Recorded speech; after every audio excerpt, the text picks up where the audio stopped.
ada penelitian katanya anak-anak yang tidak sarapan itu akan mengurangi kecerdasan. Kalau kita tidak menggerakkan seminggu aja, itu sama dengan penuaan berapa tahun gitu.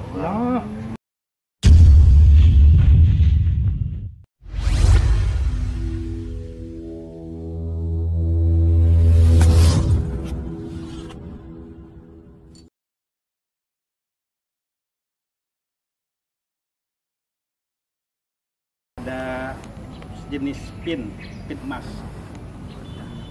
untuk yang 100 tahun ke atas.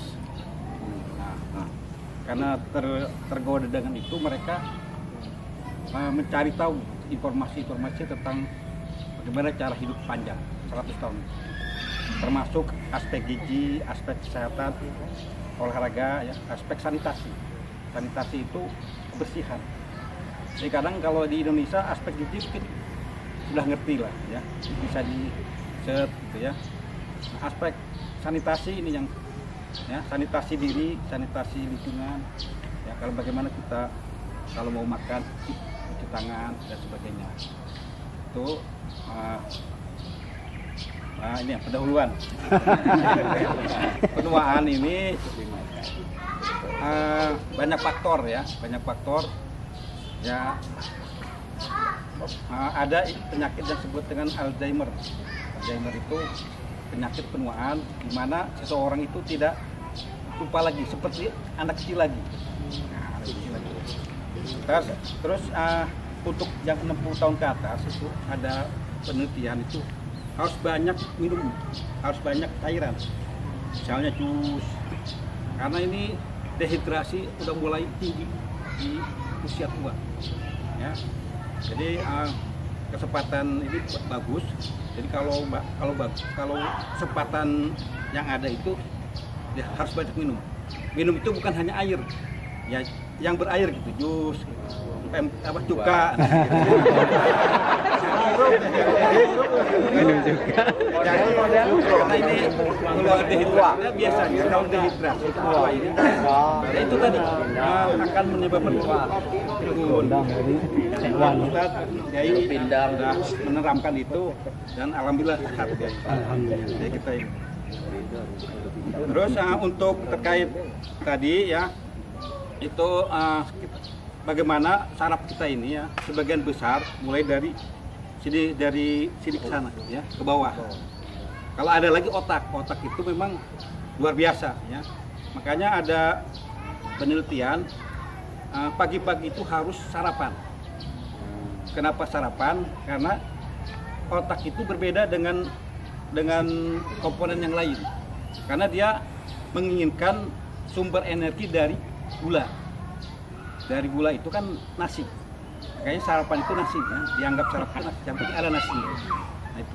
Ada penelitian katanya anak-anak yang tidak sarapan itu akan mengurangi kecerdasan. Tuh. Jadi kalau pada kesempatan ini anak-anak kita ini diusahakan sarapan pagi.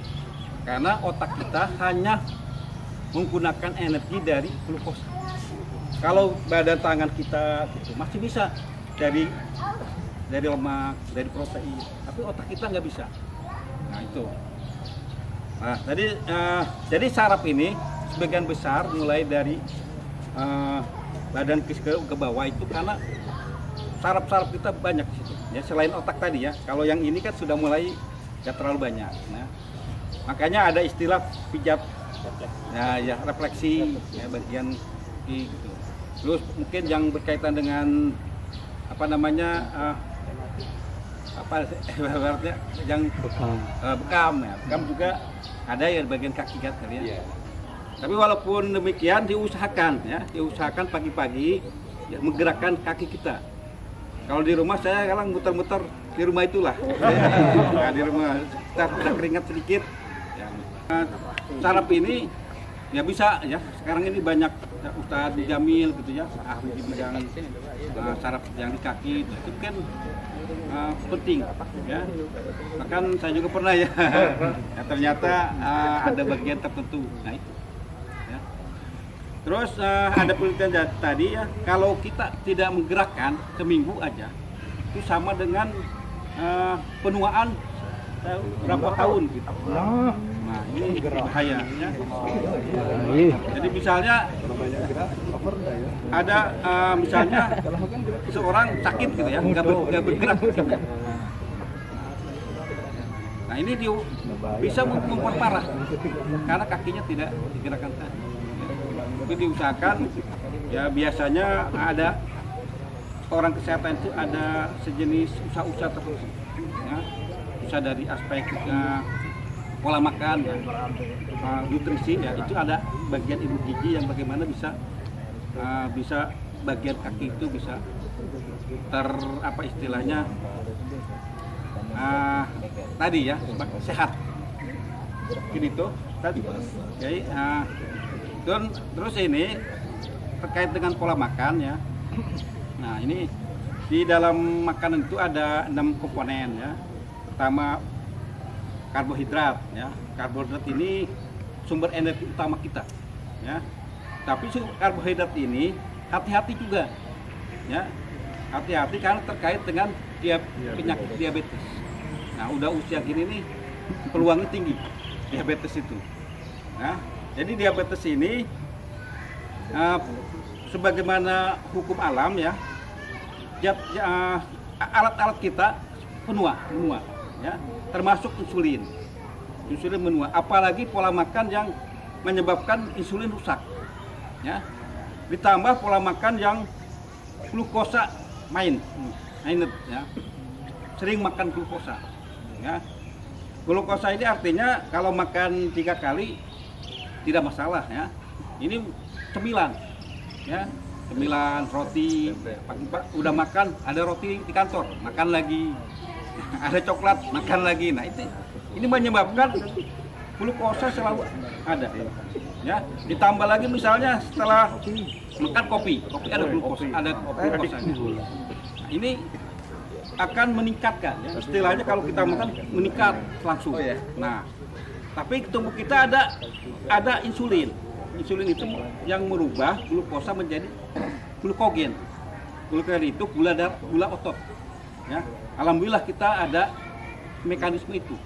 Nah kalau insulinnya bermasalah ya, dia tidak bisa merubah gula tadi yang berada di dalam darah itu, tidak bisa digunakan untuk otot ya. Nah karena kalau mekanisme ini pun digunakan juga untuk puasa itu kita nggak makan glukosa.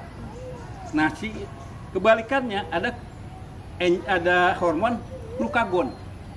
Glukagon ini memerintahkan si glukogen tadi berubah menjadi gula, sehingga kita bisa tetap ada energi di dalam lemes banget gitu ya, itu fungsi.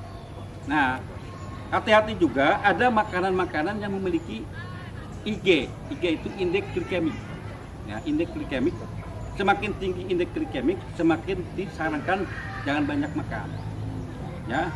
Misalnya kalau gula ini sangat tinggi ya, yang hampir 90 sekian, karena gula itu cuma 2 komponen, glukosa dan fruktosa ya. Glukosanya seperti makan nasi nggak terlalu manis ya, fruktosanya yang bikin manis ya. Fruktosa itulah yang sumber minuman sirup ya. Jadi di dalam industri ini fruktosa itu sulit, tapi ada enzim yang merubah glukosa menjadi fruktosa, maka dijadikan industri pembuatan sirup ya. Nah itu yang tinggi-tinggi tadi disarankan jangan terlalu sering ya. Kalau kentang itu agak rendah, makanya kalau orang diabetes sekarang disarankan kentang IG-nya. Artinya IG itu perubahan makanan tadi menjadi glukosa rendah ya, dibandingnya dengan nasi ya. Kalau nasi kan langsung glukosa semua, langsung jadi kalau di dalam darah kalau kita makan langsung tinggi. Nah kalau kentang ya, dia akan berubah dulu, proses agak lama menjadi, sehingga di dalam darah kita glukosa tadi tidak terlalu tinggi. Itu yang bagus ya, terutama orang-orang yang diabetes disarankan jangan. Nah, ada dokter biasa menyarankan makanan-makanan yang IG-nya rendah, ya, itu glukosa. Terus kalau lemak itu lebih berbahaya lagi, ya. Nah, karena lemak ini tubuh kita tidak membutuhkan, ya. Yang hanya ada dua asam lemak, ada asam lemak linolenat dan asam lemak linoleat, ya. Yang turunannya omega 3. Omega 3 itu banyak di dalam ikan. Nah, jadi ya, banyak makan ikan ternyata mencerdaskan karena dia mengandung omega 3. Ya, itu yang penting. Lemak-lemak lain, misalnya gaji, ya, bukan barokah, dan lain-lain, nah itu tidak penting. Bahkan itu membebani tubuh kita. Ya. Nah, lemak tadi kalau kita makan itu akan banyak di dalam darah, biasa, ya. Nah, sewaktu-waktu teroksidasi, ya, teroksidasi dia akan menjadi platelet istilahnya. Platelet itu keping darah. Kalau platelet yang kalau kita berdarah, nah platelet itu penting untuk menutup. Tapi kalau terlalu banyak, ya, itu akan menimbun di dalam saluran darah. Nah, ciri seseorang yang banyak ininya platelet tadi, biasanya orang tersebut darah tinggi. Itu ciri awal. Jadi kalau orang itu darah tinggi terus, itu plateletnya udah terlalu banyak. Jadi ibaratnya kalau selang itu ditekan. Ditekan itu kan mepet, ya. Nah, itu alirannya kan kencang. Untuk mau nembus ke sana agak susah. Itu istilah darah tinggi. Ya. Nah, jadi itu kalau kelamaan, nah mampet, nah itu celaka lagi. Itu yang disebut dengan PJK. Kalau dia saluran darahnya ke arah jantung. Kalau ke arah otot itu namanya stroke. Ya, itu lemak itu, ya hati-hati. Ya. Jadi tapi masalahnya manusia ingin lemak karena lidah tidak bohong lidah. Ingin yang enak. Karena lidah tidak bisa bohong, ya. Terus protein yang ketiga, ya, protein itu penting untuk pertumbuhan, ya. Protein ini ada yang paling penting, ada 20 asam amino. Protein itu ada bagian-bagian kecilnya, ibaratnya yang globalnya itu namanya protein. Tapi komponen kecilnya namanya asam amino. Nah, asam amino ini ada dua, asam amino esensial dan asam amino non esensial. Bisa dicek, ya. Nah, asam amino non esensial itu bisa dibuat sendiri oleh tubuh kita, ya. Dengan makan nasi ada, kita nggak perlu lagi membutuhkan asam amino tersebut, bisa dibuat. Nah, ada asam amino esensial itu mau tak mau dari makanan, ya, dari makanan ada 10, lisin, ya, treonin, nah itu ada, Bu, ya. Dan ini mutlak harus ada dalam tubuh. Nah, orang yang kekurangan asam amino esensial ini, ya banyak hal, misalnya mudah sakit kalau yang tua ini, ya. Tapi kalau anak kecil pertumbuhannya tidak sesuai dengan kebanyakan, ya, rata-rata. Bagi kita ini kalau jarang makan ikan mudah sakit. Jadi supaya sehat terus makan ikan. Makan daging lah. Mai stok ikan. Masalahnya nih, promosi juga, Kang Budi. Ikan banyak juga. Hari ini bisa beli. Dapat upah promosi. Jadi ikan ini asam amino lengkap. Tapi ada penelitian, kalau kita memang nggak mampu banget, ada caranya. Ternyata saling melengkapi. Nasi asam aminonya ada A, tapi nggak ada B. Ternyata di kacang-kacangan ada B. Jadi kalau kita disatukan lengkap seperti ikan, seperti telur. Makanya ada istilah makanan tempe. Jadi kalau makan tempe tetap sehat tuh. Bahkan tempe itu punya aktivitas anti penuaan. Oh, pantas. Bukan orang Indonesia, orang Jepang ternyata. Anti penuaan. Sapi kawet muda. Nah, itu banyak sekali kalau di sini ceritakan. Ya, kalau untuk vitamin mineral itu penting dalam kelancaran metabolisme tubuh kita.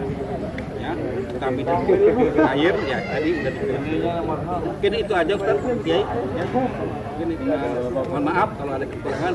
Assalamualaikum warahmatullahi wabarakatuh.